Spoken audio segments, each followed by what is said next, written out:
Hello, everyone, and welcome to today's session. My name is Tanya, and I will be your host. I'm pleased to welcome two experts with deep experience across both the technical and business sides of industrialized construction. First, we have Jason Steele, President and CEO of Industrialized Construction Solutions. He brings more than 3 decades of experience across architecture, engineering, construction, and AEC technology. ICS was founded on his belief in technology-driven convergence, aligning digital design, manufacturing, and construction to improve cost certainty, schedules, and owner outcomes. Joining him is Anthony Montesano, our Solution Sales Manager for North America Graytech. With over 20 years in construction technology, Anthony helps AEC and manufacturing clients implement BIM workflows that support offsite and industrialized construction, connecting Revit models directly to engineering and factory execution. Together, Jason and Anthony will share how integrated digital workflows for scalable, financially sound housing and hospitality projects. Just one last thing before we get started. If time permits, we'll have a live Q&A at the end of the session. Please feel free to type in any questions into the Q&A box. You can find that on the side of the screen. We'll make sure to answer those questions either at the end of the session or in the next coming days. All right, that's it for me. I'm going to hand off to Anthony and Jason right now.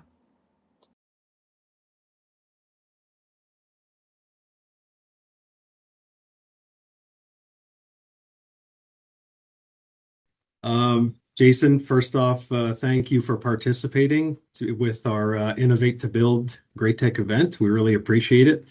And thank you for everybody who's tuning in with us at this time. We hope you get something out of it.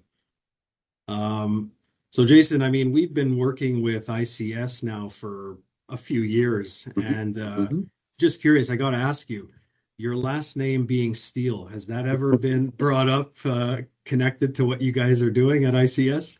It has, but first, thanks for having us. Really have enjoyed our relationship over the last couple of years, and glad to participate. To the kind of opening question there, it does seem to apply, and it's noted occasionally for sure. Yes, that's what I thought. I also found out that you have a history with Autodesk and Autodesk products. I do. Technology is a main driver for what we do here, and clearly, my 15 years there definitely led to some of the adoption of technology that we have here, how we're employing it, and what those digital workflows look like. Awesome. Okay, we got a lot of questions and topics to get to. I'm not going to try to pretend I'm not going to look and refer to some of these questions. So if my eyes do wander a little, I'm not going to try to hide it. So for anyone who's just getting to know ICS, can you give us the quick version of, who you are, what type of projects you take on, what you build, things like that? Sure. 50,000 foot view is we're a product company, right? Not all that different from other product companies that you may think of. We happen to operate in the AEC space, which is a little bit different. But all in all, we start with design. So we are licensed engineers across the United States, 51 states and territories. And then we take those designs, right? We work with local, architects or the architects' design teams that are applied to projects. And then we take that design and then we push that from design into fabrication, and then we deliver and install the prefabricated product on site all across the United States. So an end-to-end kind of product company, if you will. Very nice, very nice. How do you describe what makes ICS different from a more traditional delivery? It's the combination, right, of everything, and I think that's years of being in the design industry and then also in the technology industry, giving kind of a view of how to bridge different disciplines, different scopes throughout a project, and tie them together. I don't think it's any kind of secret that the construction industry has been woefully slow in adopting, new technology and innovations. I mean, for great reason, right? I mean, the amount of risk in these construction projects is massive. The amount of money at stake in these projects is massive, and so putting it at risk for something new or innovative or whatever doesn't quite fit all the time. But it really is the tie of all of those different disciplines together and working towards a known goal. Quick, for instance, the prefabrication modular construction is not new. It has been around for years and years and years. It is not a small market, right? There's a lot of markets. There's a lot of kind of niche areas that you can get into. However, most of the markets and most of the industry operate on a design first, engineer first as a bespoke one-off project, right? And then for some reason, whatever that reason may be, it may be, timelines, it may be cost, it may be, difficult site conditions, et cetera. The list goes on and on and on, where either the owner, the contractor, the design team says, hey, maybe we should investigate some type of prefabrication to deliver this project to meet these goals. And then it starts let's go find a manufacturer, find someone that can do these things. And then that starts a really long, arduous back and forth between what manufacturers can produce versus what was originally designed and engineered. And so, that's kind of the first kind of big hurdle that we step over that's different in the industry is we begin with the end in mind, right? We know that our projects are going to be delivered as prefabrication, right? And that we're going to deliver components, assemblies, whatever they may be, to the site and install them. Well, when we start with that mindset, when we start with that design, with that engineering, we can detail, we can spec product that facilitates the delivery method of prefabrication. So that tends to streamline that back and forth between manufacturer and designer. A lot of designers, a lot of architects and engineers have not been involved in prefabrication. They may have dabbled, right? They may have been exposed in some way, but right now prefabrication's only really delivering on large scale plus or minus 8 to 10% of what's being delivered every year in the AEC space. So, all of the designers in the United States, and only X% are being delivered in that manner. There's a lot of new and fresh, innovative ideas that are yet to be uncovered. Absolutely. That's something we cross a lot with all of the people we speak to is, everyone's in a little bit of a different situation, from the developers to the architects to the engineers.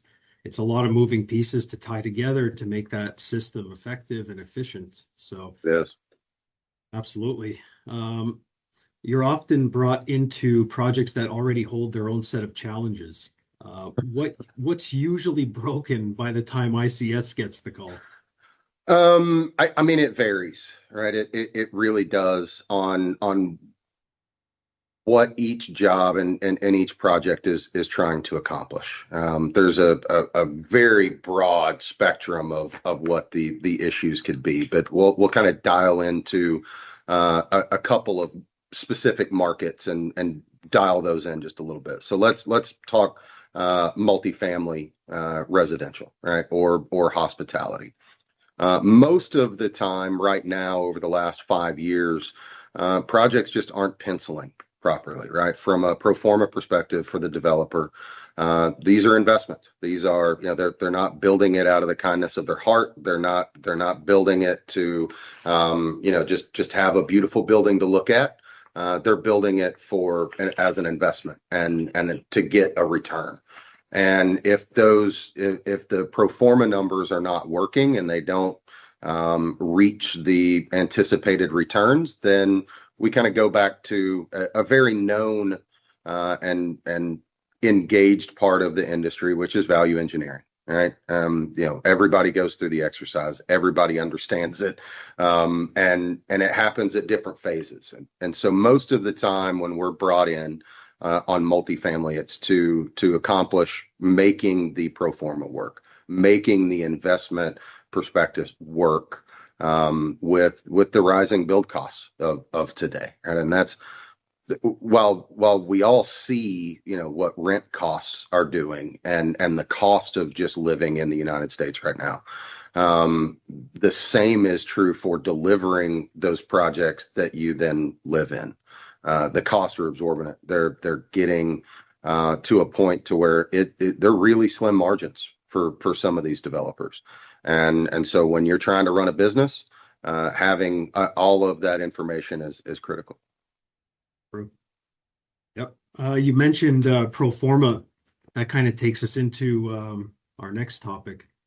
A lot of industrialized construction conversations focus on speed and accuracy and efficiency.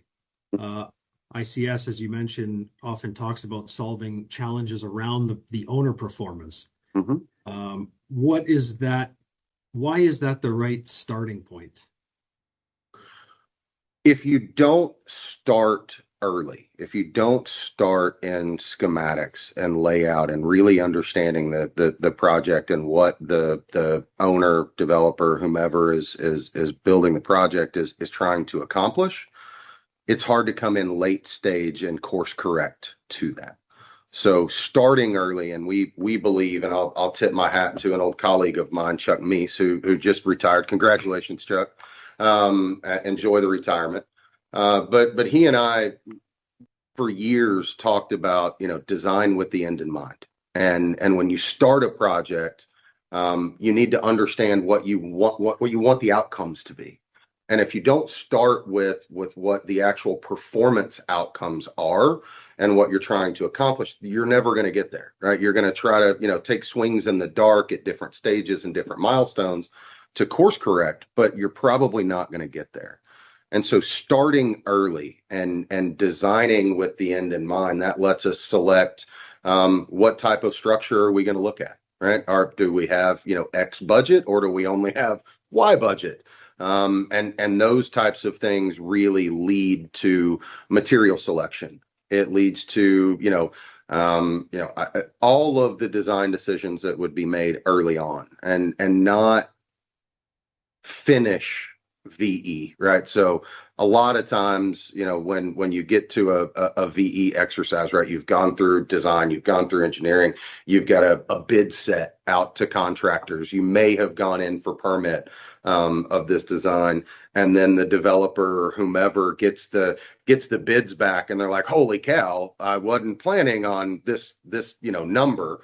Let's go back to the design team. Let's see what we can VE out." At that point, most of the time, just because of the level of effort involved, you're left to try to, minimize finishes, or, do those certain things that are aesthetic driven more than the structure and the real things that are driving up costs in buildings.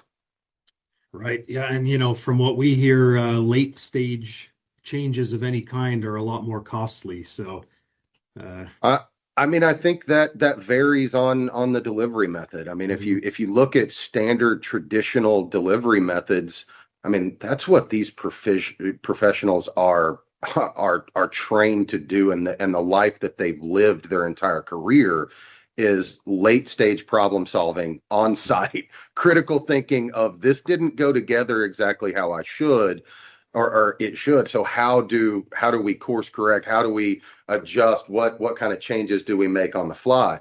That's every day on a construction site, right? I mean, the construction professionals that are out there, supers and foremans and carpenters that are doing this critical thinking and do this late stage change, whether an owner decides to walk in the project and say, "I don't like that, I want to do this," that's still late stage change, right? I mean, and these guys and these professions have been the ones that have primarily taken that on throughout, the course of history, right? Once you start going vertical, you start building, all of those problems seem to kind of pop up, and you gotta solve them, right? When you start talking about prefabrication, modular, or any kind of offsite, delivery, decisions do need to be made faster, and they need to be made sooner in the process. And those decisions are critical decisions that are generally answered later, right? They're generally decided on. Okay, I've got 3 window specifications that I can use here. All 3 have some different type of attachment mechanism, and slightly off in size of each other, but I can make that decision later. In prefabrication, you can't make that decision later. You need to know all those things up front. I mean, and that's kind of a silly example, but there's thousands and thousands and thousands of those decisions on every single project. And as you pull that forward, that decision-making process forward, it gets a little bit more difficult to get the folks in the room that need to make those decisions. And so it's required to make decisions sooner, and those decisions generally stay fixed in a offsite delivery, methodology. That's difficult for some that are used to having the ability to just change on the fly. And I'll swap this for that, and I'll move this over here, and just give it the just a quick kind of kick with the boot heel and move that over an inch or two, and that flies. In prefabrication, unfortunately, it just doesn't. Right. Yeah. Well, I guess that's a positive thing. So. I mean, it all depends on the approach, right? I mean, there's so many goods and bads of both. But the great thing about this industry is it's so broad, and there's so many challenges that one delivery method is never going to be the correct answer. Right? It's not. There is no one size fits all for any of the delivery today. All we can do is we can try to find a niche. We can try to find a market that a particular solution fits for, and deliver to that market with that particular solution. And it changes market to market. Well, that's a good fact to accept in the process. it was painful to get there, I can tell you that. I mean, you live and you learn, right? And you and you think everything can be kind of homogenous, and if it works in this industry, it can work in another, and it's just not the case in construction. Right. And you've seen all worlds in your career, so you've seen what the people at your company are dealing with in different areas. So it's been a broad education, and kind of school of hard knocks from time to time, right? Which is I tell my kids all the time, that's probably the best way to learn. You learn the most. It's painful, but you make good and bad decisions, and then you have to manage your way through those decisions. Right. Yep. From an owner's perspective, where do traditional delivery models typically erode value the fastest? Ooh.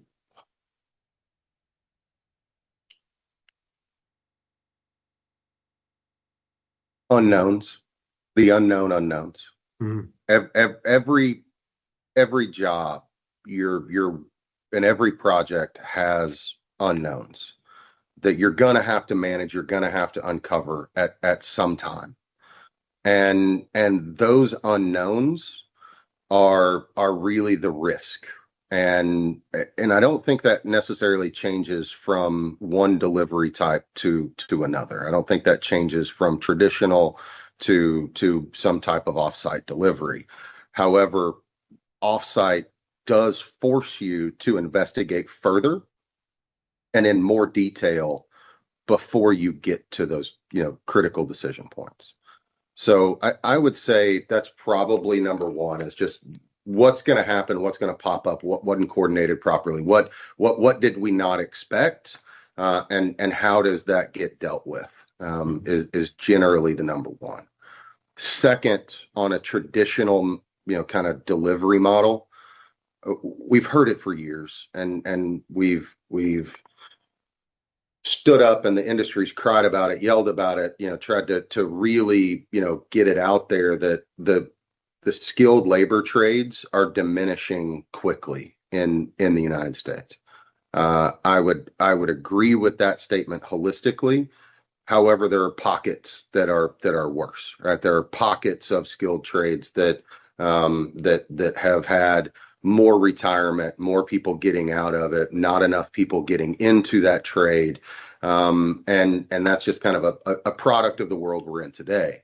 And so, expecting an area to have a labor pool or a skilled labor pool to deliver on what's designed to go there, and then that area not having that pool, or that pool being overloaded. They're full. They've got too much work. They can't get to the project in time. And so you're kind of caught between, do I wait and get the right labor and the right skill, or do I make a decision to move forward quickly, maybe with some less skilled labor, or adding that scope onto someone else's scope to try to, deliver it. Those decisions are probably the most fraught with risk right now.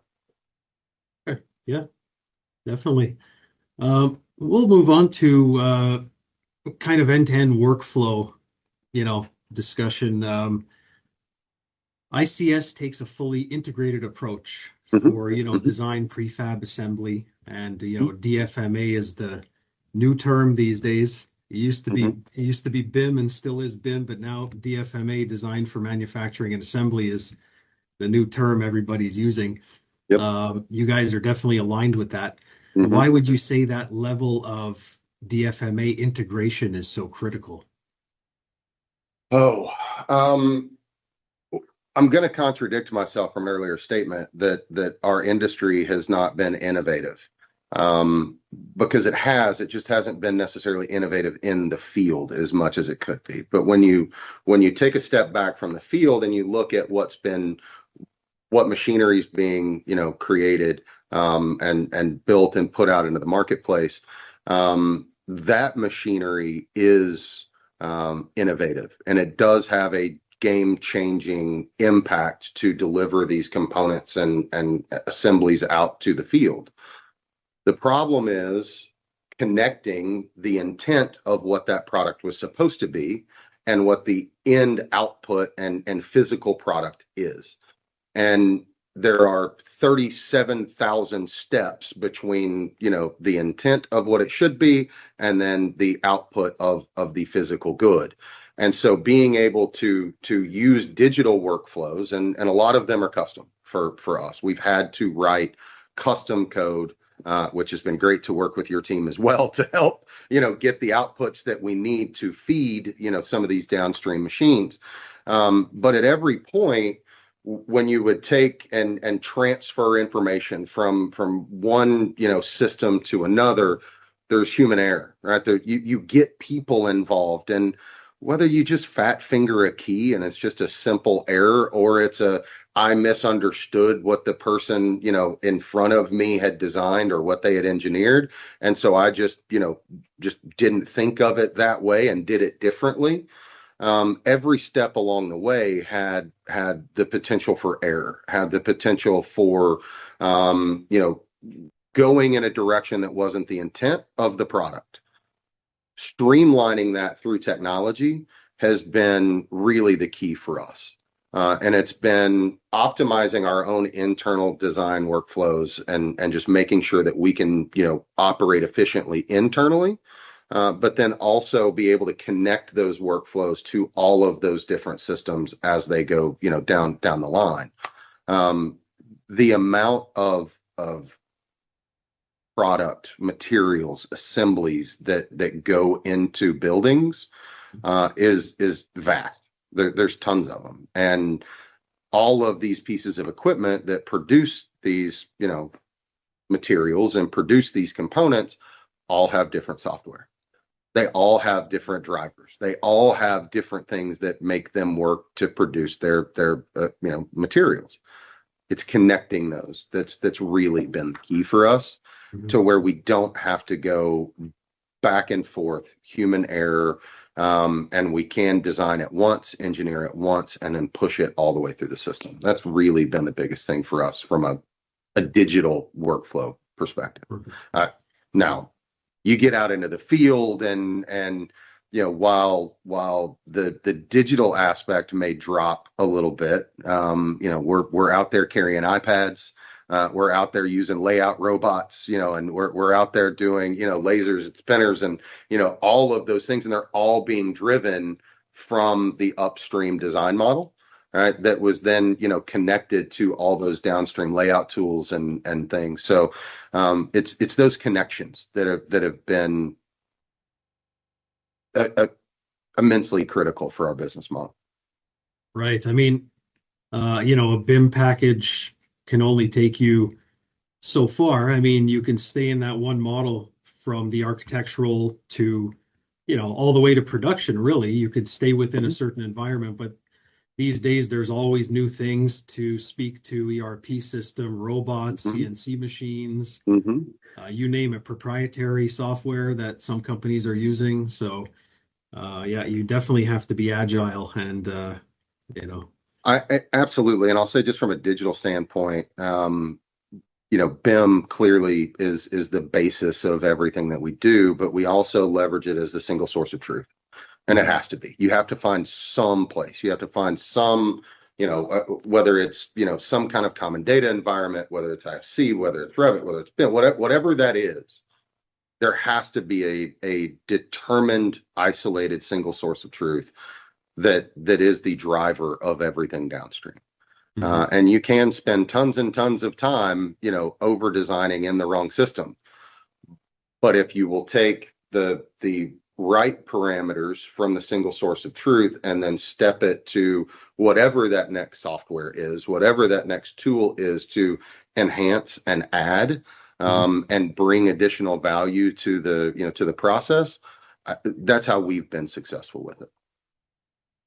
Awesome. All right, we'll move on to let's try another topic.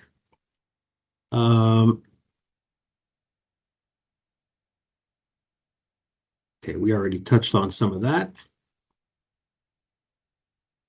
So here's an interesting one.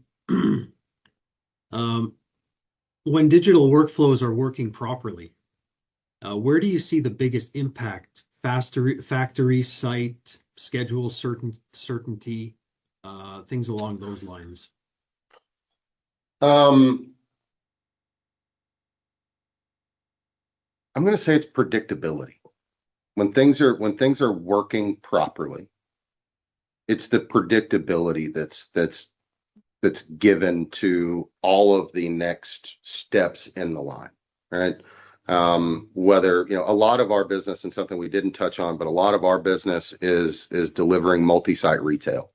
And we deliver multi-site retail all over the United States, whether that be your favorite, chicken sandwich restaurant, whether that be your favorite retailer, whether that be your favorite bank, whatever that may be.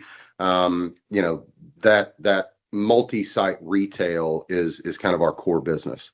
And so let's say we're going to do a bank, a regional bank, and deliver that. Well, we're going to go through a product development process, and then we're going to deliver that product over and over and over and over again. And the nice thing about what this technology and what these workflows allow us to do is we can leverage the same components, we can leverage the same assemblies, we can leverage the same detailing, and we can deliver a like product with like cost, like time, and like assembly. All right. So if I were to tell an owner, a developer, anyone, that if we do this project and it's going to take 10 days, and I'm just throwing out arbitrary numbers, it's going to take 10 days, it's going to cost X dollars, and we're going to be completed with our scope in X number of days in the schedule. Our ability to do that repeatedly over and over and over, whether that's in Columbus, Ohio, whether that's in Bentonville, Arkansas, or whether that's in Sacramento, California, at the same cost, same time, and that same level of predictability, that's probably the most impactful, most important thing. Definitely makes sense. Let's talk about, just quickly, speed, risk, and revenue. Okay. In your position as an owner, obviously speed is a factor, but also predictability. Mhm. How does the ICS approach change the risk profile of a project? Kind of back to my earlier point in making decisions earlier and not waiting for, for field, kind of on-site critical, thinking and decision making. We pull that understanding of the risk forward. And we clearly document it, we clearly identify it, and we create a solution to that risk early. And so, let's say for owners, that means maybe either carrying a smaller contingency on a project, per scope, or maybe just not dipping into the contingency of the project, right? I would vote for the latter for for developers, but that's generally where it falls is the reduction of risk because we identify it earlier. What doesn't fit? What do you mean I can't get the mechanical, air delivery system through the floor, through this space like we were expecting to? All of those things we're figuring out well in advance. All right. Yeah, an interesting one here. Speaking about revenue, Mm-hmm. um, you know, seems to be a bit of a topic in the industry at times. You've mentioned opening projects to revenue a little faster Mm-hmm. through your process. What does that actually look like in the practice for multifamily and hospitality owners? I think it's a pretty big impact when when your building and your structure itself is intended to generate revenue, right? That's the purpose of those builds is for the owner to create revenue with those projects. So by shortening the construction timeline and getting to revenue sooner, then they're able to make more additional revenue in a particular period, whether that's a month, a quarter, a year, whatever that may be. But I really think the missing piece there is not just open to revenue sooner. It's de-risking the construction sequence by shortening the construction sequence. So let's say you have right now a 7%, kind of construction loan on a project. You're every single month that you have that construction loan out, you're paying dollars. And you're paying good dollars, even interest only on those types of loans still, rack up pretty big monthly interest charges. So let's say we were to cut a project by, 2 months, 3 months. Mhm. How much money did that put back into the developer's pocket? So, or not put back into their pocket, excuse me. It just never left their pocket, right? It never, that's capital that they still have access to, that may then be able to be applied to another project, right? To something down the line. So a lot of times it's not about just creating revenue faster. It's shortening the timeline that you're, outlaying capital to get to the revenue, right? Yeah, that makes a lot of sense. We see some of that too, just strictly in the technology part of things. Sometimes not a complete focus on time. Wanting to get off the ground independently. Things of that nature, where sometimes a little bit of an initial investment into the proper implementation support can Mm-hmm. help get people into their projects many, many months sooner. So yeah, there's a lot to consider in that. Um, Perfect. We've got time for a couple more questions Okay. before we head to the live Q&A. Let's try to make them count. Let's see here. Where do architects, engineers, and GCs often struggle when transitioning into an integrated prefab workflow? Holy cow, that That's was a big one. loaded. Yeah. That was loaded. stay surface level. Yeah, yeah. I mean, wow, that could go so many different directions. But I will say, so many of these disciplines have just through the years been required to stay in their lane, so to speak, right? The general contractors get the information after the decisions have been made, and so they're trying to price and deliver something that they weren't part of the decision making process. Not just the general contractors, but the trades, that they bring onto the project are trying to deliver something that they were not involved in. And so there's, from an industry perspective, there's been a trying to adopt more, negotiated bids, from, owners to get the general contractor in early. They've tried, we've tried design bid build, or, we've tried design build. Well, we've tried IPD, right? Integrated project delivery. We've tried all of those things. And really, it's, in my opinion, all of those models have, benefits and drawbacks, but the difficult part is all of the professionals that have to get into that room together are not used to being in that room together. Right? They're not used to making decisions together, and that's not going to get better until we do it more. Right? We got to go bang our heads against the wall, more often to figure out what's truly valuable to each discipline. So, the architects need to sit in the room with the general contractors more often to understand,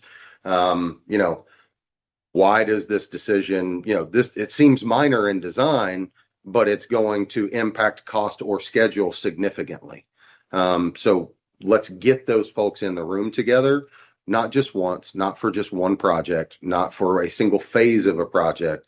Let's do it over and over and over again. And once that kind of connective tissue and muscle memory, if you will, is connected, I think you'll see a lot of benefit and a lot of that value streaming from design all the way to the finished product.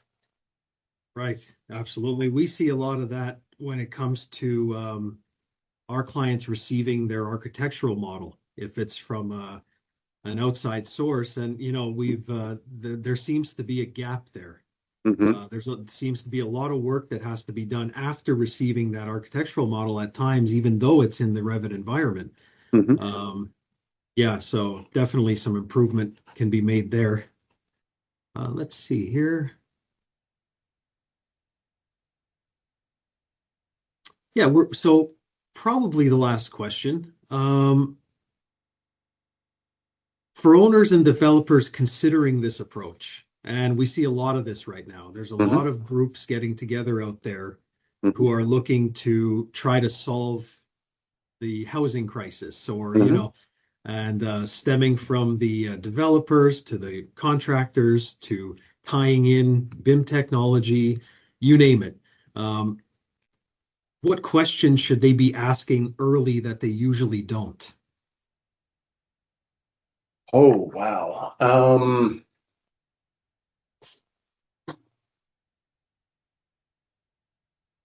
I'd have to say just the expectation and the goals of the developer.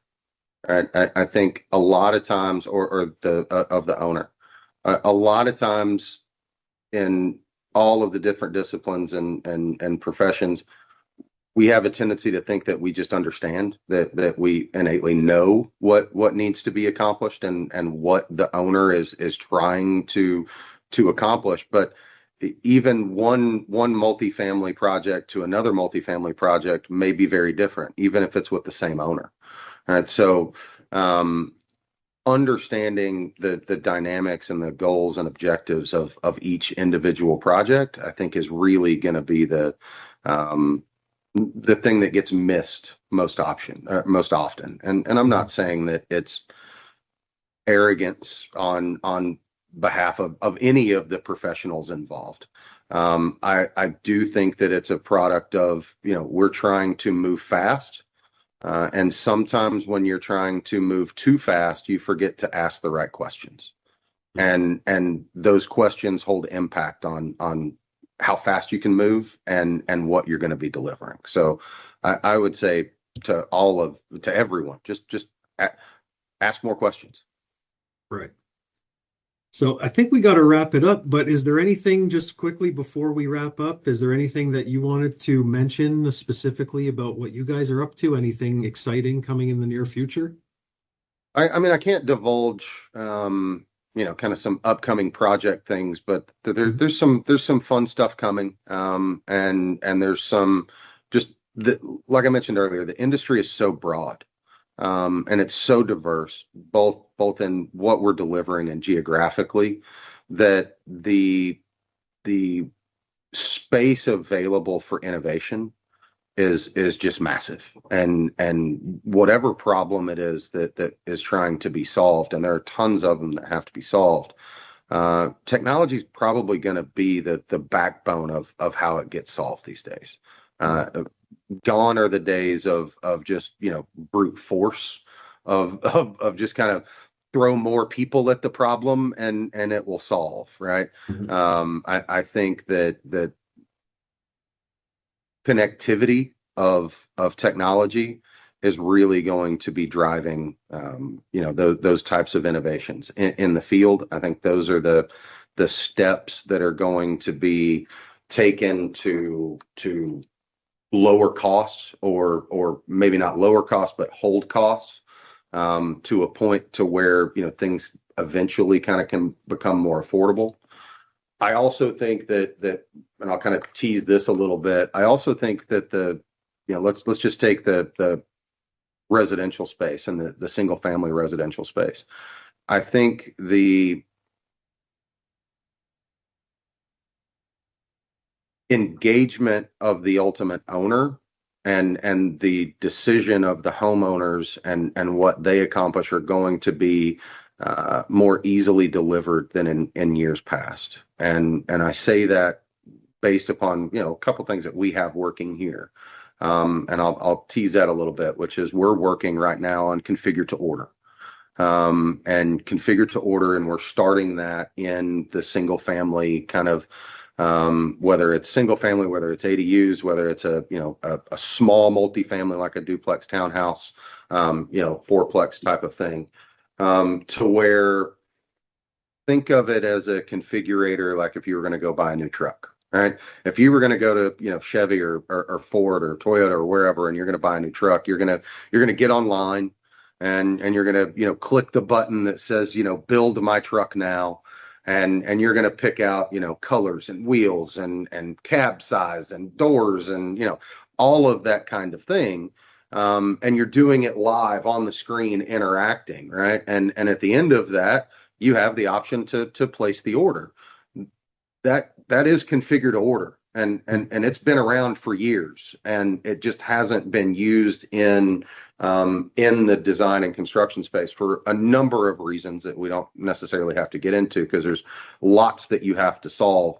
Primarily, one of them is that there's 20,000 AHJs or authorities having jurisdiction that would have to be built in, and it has to meet their codes and their requirements, which is extremely complex. But that configure to order has been around for a while. Very different in this space, but the impact of it is great. For someone to be able to make the decisions early on and just kind of get in and engage and see the space, feel the space, and ultimately feel like they have a hand in what the end product is going to be, I think is going to be fairly revolutionary. And when we tie configure to order with automated delivery and kind of distributed delivery models, that's when I think that impact really can shape an industry. Yeah, that would be very exciting stuff if it can actually launch successfully. So yeah, it lots of effort in that space for sure. I can imagine. Okay, great. I guess we'll wrap up and head towards the Q&A. But thank you very much, Jason. Really appreciate it. It's been a great session. I hope you enjoyed it. I hope the viewers enjoyed it. Good. Did. Thanks Good. for having me and enjoyed it. And, can't wait for some questions. Awesome. All right. Back to you, Tanya.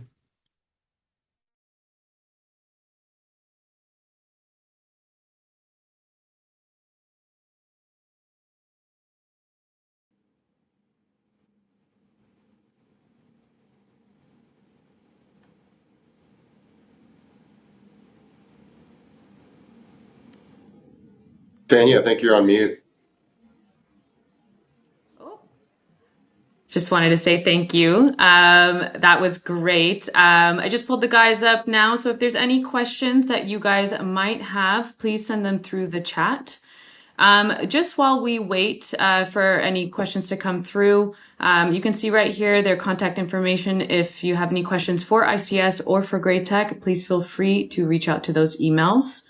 Also, just as we wait, I'd just like to say a sincere thank you to our speakers, Anthony and Jason, for sharing their insights today, and also a big thank you to everyone who tuned in. All right, let's just see if there's anything that has come through.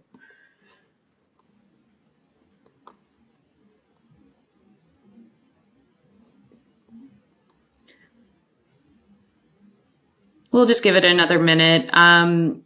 Just so you know, after the session has been ended, a recording of the session will be available shortly on demand. So if you've registered for the event, as you have, you'll be able to watch it on demand, I believe, for the next 60 days or so.